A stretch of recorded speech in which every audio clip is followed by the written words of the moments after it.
32절 말씀을 제가 읽어드리겠습니다. 때가 제3시가 되어 십자가에 못 박으니라. 그 위에 있는 죄패에 유대인의 왕이 났었고 강도 둘을 예수와 함께 십자가에 못 박으니 하나는 그 위에 우편에 하나는 좌편에 있더라. 지나가는 자들은 자기 머리를 흔들며 예수를 모욕하여 이르되 아하, 성전을 헐고 사흘에 짓는 자는 자여, 내가 너를 구원하여 십자가에서 내려오라 하고, 그와 같이 대제사장들고 서기관들과 함께 희롱하며 서로 말하되 그가 남은 구원하였을 때 자기는 구원할 수 없도다. 이스라엘의 왕 그리스도가 지금 십자가에서 내려와 우리가 보고 믿게 할지어다 하며 함께 십자가에 못 박힌 자들도 예수를 욕하더라. 아멘. 예루살렘의 대제사장, 장로들, 바리새인들, 서기관들, 이스라엘의 종교지사들이 예수님을 모함합니다. 그리고 거짓 증언을 세웁니다. 거짓 증인을 세웁니다. 그래서 예수님을 빌라도에게 넘겼어요. 빌라도는요, 우유부단한 사람이었어요. 하지만 그는 탐욕이 가득한 사람이었습니다. 결국 예수님을 유대 종교 지도자들의 온대로 되기 위하여 다시 그들에게 넘겨주었습니다. 인간의 모든 죄를 홀로 담당하시고 고난의 길을 걷는 어린 양 예수님께서 죽음의 두려움과 고통을 당당하게 맞서시며 십자가를 들고 골고다로 올라가십니다. 오늘 성경 말씀은 그 십자가 위에 오르신 예수님께서, 성경에는 유대 시간 제3시라고 표현되어 있는데 우리 시간으로 환산한다면 대략 오전 9시쯤 됩니다. 9시에 십자가 위에 못 박히셨어요. 우리가 자칫 예수님이 십자가를 지고 올라가시는 모습을 큰 십자가 나무나 모습으로 생각하고 있는데 실제로는 그런 모습이었다고 하더라고요. 이미 사형틀에는 땅속에 기둥을 박고 죄인은 횡대라고 하더라고요. 가로대를 자신이 그거를 붙잡고 십자가에 향하여 걷는다고 합니다. 이미 모진 고통, 모진 매질 당했던 그 예수님이 힘이 없어지자 억지로 구레네 사람 시몬에게 그 가로대를, 십자가를 지게 하고 예수님을 그 골고다 길로 가게 하셨습니다. 예수님은 십자가 위에서 못 박히셨는데요, 단지 손에 발에 못자국을 내면서 그 청년의 나이가, 젊은 나이가 십자가에서 단지 손과 발에 박힌 못에 의해 자신의 몸을 지탱한 채 처절하게 죽어가고 계셨습니다. 빌라도는요, 그 예수님의 십자가 위에 죄패에 이렇게 썼습니다. 유대인의 왕이라고. 이스라엘 가운데서 유대인의 왕이라 스스로 가르치는 예수님. 당시 이스라엘은 로마의 식민지였기에 왕이라 칭하는 것, 어찌 보면 정치적인 혁명이고 정치적인 반역이었기에 빌라도는 예수님을 조롱하듯 유대인의 왕이라 죄패에 정하고 그를 단죄했던 것이었습니다. 또 다른 성경 요한에서는 이 죄패를 세 가지 언어로 기록했다고 기록합니다. 히브리 언어, 로마어, 헬라말. 히브리 말로는 어떤 의미냐면 종교적인 의미고요. 로마라 말은 정치적인 언어예요. 그리고 헬라 말은 문화적인 언어입니다. 예수님께서 종교적으로, 정치적으로, 문화적으로 충분히 유대인의 왕, 하나님의 아들로서 오셨지만 그것을 인정하지 않은 빌라도, 이스라엘의 종교 지도자들은요, 예수님을 십자가에 못 박은 거죠. 정치적으로 빌라도는 그를 정죄했지만, 그러면 조롱했지만, 대제사장들은요, 유대의 종교 지도자들은 스스로 유대인의 왕이라 자청하던 예수님을 스스로 하나님의 아들이라고 가르치던 그 예수님을 신성모독이라는 죄값을 물어서 예수님을 정죄하면서 십자가에 못 박았던 것이었습니다. 예수님은요, 이 죽음의 고통이 얼마나 큰지 이미 아셨어요. 우리는 이미 말씀을 통해서 묵상해 보았는데요, 예수님은 십자가에 오르시기 전에 기도하셨죠. 하나님, 이 잔을, 이 죽음의 잔을, 고통의 잔을 내게 좀 피하게 해달라고. 그는 눈물을 흘리시면서 기도하셨죠. 벌거벗긴 채 손과 발에 못을 박히고 그 못 박힌 그 못에 자신의 몸을 지탱하면서 죽음의 고통을 천천히 느껴야 했던 그 고통을 예수님은 아셨기에 그토록 눈물을 흘리며 기도하셨던 것이었습니다. 이미 몇 번 말씀을 드렸는데요, 십자가 위에 그 예수님의 아픔, 고통, 참담함, 끔찍함, 그것은요, 우리 죄악의 결과였어요. 우리 죄가 얼마나 잔인하고 얼마나 무참한지를 보여지는 죄의 결과에, 죄의 형벌의 모습이 바로 십자가 위에 있었음을 우리는 깨달아야 할 것입니다. 예수님은 그 고통, 피하고 싶지만 피할 수 없는 그 아픔을, 고통을 친히 홀로 담당하셨습니다. 그런데 오늘 본문은요, 예수님에게 십자가의 처참한 육체의 고통보다 더 잔인한 조롱과 희롱의 현장이 기록되어져 있죠. 예수님께서 십자가에 못 박히실 때 자신과 무려 3년이나 동고동락하던 제자들은 이미 예수님을 버리고 멀리 도망쳐 버렸습니다. 그저 예수님의 어머니 몇몇 여인들이 십자가 멀리서 예수님을 바라보면서 그 죽음을 지키고 있었어요. 그 현장 가운데 지나가는 자들이 머리를 흔들며 예수님을 향하여 조롱합니다. 성전을 헐고 사흘에 짓는 자는 자여, 내가 너를 구원하여 십자가 위에서 내려오라. 우리 표현에서 머리를 흔든다는 말은 뭐 이렇게 어떤 의미인지는 잘 모르겠지만 시편 22편 7절에 보면 머리를 흔드는 자에 대한 조롱 섞인 모습을 우리들에게 말씀을 하고 있습니다. 아마 머리를 흔든다는 말은 거기서 유인하는 것 같아요. 머리를 흔들면서 예수님을 향하여 조롱합니다. 성전을 헐고 사흘에 짓는 자는 자.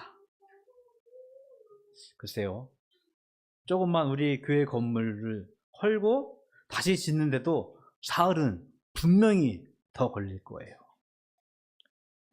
수백 년 동안 지어진 그 성전을 헐고 다시 짓는다는 것 감히 상상할 수 없는데, 예수님은 친히 그렇게 가르치셨고 다시 회복하실 것이라고 말씀하신 것을 비꼬으면서 비아냥거리면서 예수님을 향하여 너를 구원하여 십자가에서 내려오라고 그들은 조롱하였습니다.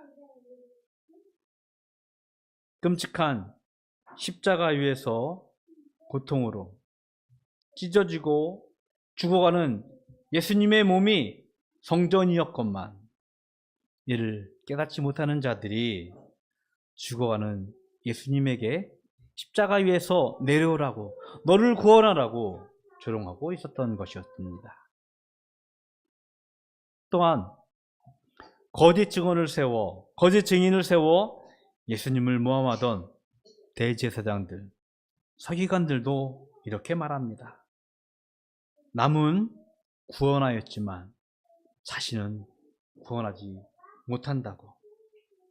이스라엘의 왕 그리스도가 지금 십자가 위에서 내려와서 너를 구원하라고, 우리가 그것을 믿고 보게 하라고 또한 희롱을 하고 있습니다. 심지어 예수님의 좌우편에 있었던 강도들이요, 예수님을 향하여 욕을 하고 있습니다. 물론 다른 성경에서는 이 중에 하나는 예수님께 죽어가는 가운데서 자신의 구원을 간구했지만, 마가는 이 둘이 예수님을 향하여 욕한다라고 기록을 하고 있어요. 예수님은 죄가 없으셨지만 인간의 모든 죄를 담당하기 위하여 죽어가고 계셨지만, 이 강도들은요, 그 처참한 죄의 결과를 갖고 있었던 자들이었음에도 불구하고 예수님을 향하여 욕을 하는 모습을 보고 있습니다. 예수님께서 십자가에서 죽으신 사건은요, 하나님의 구원 사건 가운데서 클라이막스, 최고조, 최절정의 장면입니다. 죄의 잔인함, 참혹함은요, 십자가의 고난과 고통으로 처참하게 선포되어지면서 예수님은 홀로 그 죄의 모든 결과를 그 십자가 위에서 담당하고 계셨습니다. 그러나 세상은 예수님을 향하여서 조롱하고 희롱하고 그리고 욕을 하고 있어요. 하나님 나라를 선포하고 이스라엘의 왕이라 자칭하던 예수님이 로마의 빌라도에게, 이스라엘의 대제사장들과 서기관들에게 패한 것처럼, 진 것처럼 예수님은 죽어가는 모습을 그들에게 보여주었기 때문이었습니다.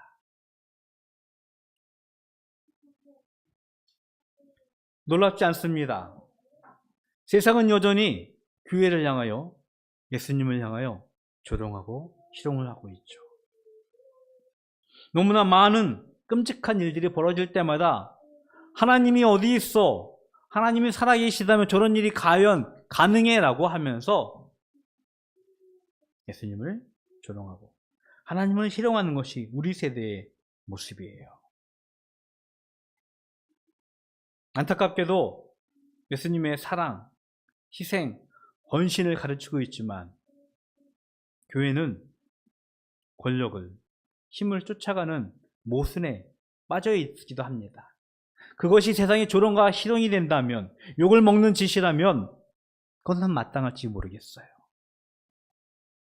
하지만 우리는 알고 있습니다. 예수님의 사랑, 예수님의 희생, 예수님의 용서는요, 세상의 조롱거리가 되어지고 희롱가루가 되어지고 마침내 그를 십자가에 죽이는 또 다른 죄악의 결과를 낳고 있는 것이 우리 세대의 모습입니다.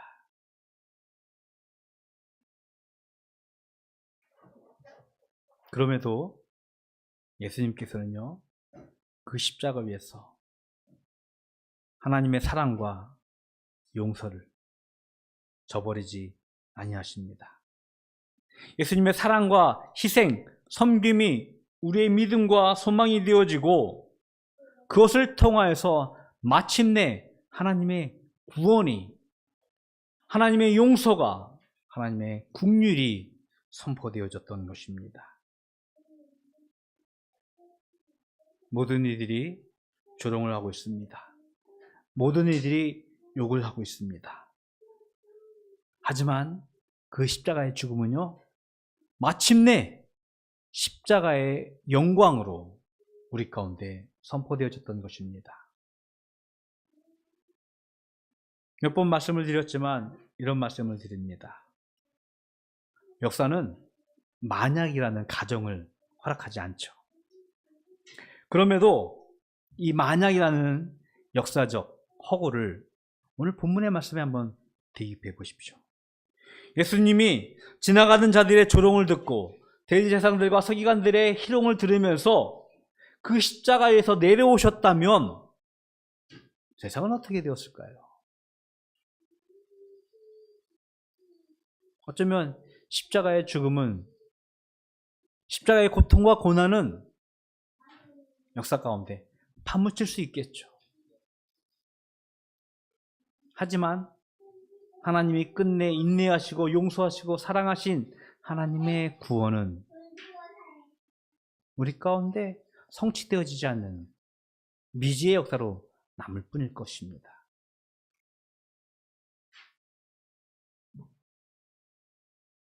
십자가를 향해 자신이 승리했다라고, 자신이 이겼다라고 빌라도가, 대제사장들이 예수님을 조롱하고 희롱하면서 예수님을 향해 욕을 하고 있습니다. 하지만 그 십자가의 죽음은요, 십자가의 조롱과 희롱은, 욕은 예수님은 마침내 그것을 다 담당하시고 우리의 죄 용서와 하나님의 구원으로 십자가의 영광이 되게 하셨습니다. 사도 바울이 이 십자가의 도를 저희들에게 이렇게 가르치고 있죠. 고린도전서 1장 18절의 말씀입니다. 십자가의 도가 멸망하는 자들에게는 미련한 것이요 구원을 받는 우리에게는 하나님의 능력이라. 세상은 미련하다고, 세상은 조롱하고 희롱하고 있지만 우리는 알고 있어요. 그것이 마침내 우리를 구원하시는 하나님의 능력이 되심을. 여전히 우리의 삶은요, 예수 그리스도의 사랑, 희생, 섬김을 소망하고 기대하고 있습니다. 그것이 마치 세상 가운데서는 루저라고 표현하죠. 패한 자들의 어떤 모습처럼 보일지 모르겠지만 우리는 알고 있습니다. 그것이 마침내 우리를 구원하고 우리 가운데 생명이 되고 있음을, 그것을 깨닫고요, 십자가의 고통, 두려움, 죽음을 넘어서는 십자가의 영광을 바라보면서, 십자가의 생명을 바라보면서, 십자가의 도, 하나님의 능력을 바라보는 이 바다교회 모든 가족이 되기를 주님의 이름으로 축복을 드리겠습니다. 기도하겠습니다. 하나님께서 예수님을 드디어 십자가에 못 박으셨습니다. 죽음의 고통, 죽음의 아픔이 얼마나 큰지 예수님을 눈물을 흘리며 기도하셨던 것도 우리는 기억합니다. 조롱과 희롱, 욕을 받았지만 예수님은 끝까지 용서하시고 사랑하시며 자신의 생명을 내어주셨습니다. 그것이 하나님의 능력이 되어지고 그것이 우리에게 구원이 되어 마침내 십자가의 영광으로 우리 가운데 선포되어졌습니다. 그 예수님을 기억하며 그 예수님으로 살아가는 저희들 되게 하여 주시옵소서. 그 예수님으로 하여 이 땅 위에서 예수님의 사랑과 용서와 섬김으로 살아가는 저희들 될 수 있도록 축복하여 주시옵소서. 하나님께 구별하여 예물 드립니다. 주일 예물로, 소득의 10분의 1로, 감사의 제목으로, 여러 가지 기도의 제목으로 드려진 예물들 하나님 기뻐 받아 주시옵시고 이 예물로 하여금 그 십자가의 영광이 우리 가운데, 온 세상 가운데 선포되어지게 귀하게 쓰임받을 수 있도록 축복하여 주시옵소서. 지금은 우리 구주 예수 그리스도의 은혜와 하나님 아버지의 그 크신 사랑하심과 성령님의 교통하심이, 십자가의 고통과 죽음이 마침내 십자가의 영광으로 선포되어질 것을, 하나님의 능력으로 선포되어질 것을 깨닫고 그것으로 살아가기를 소망하는 모든 성도들 머리 위에 영원토록 함께 있을지어다. 아멘.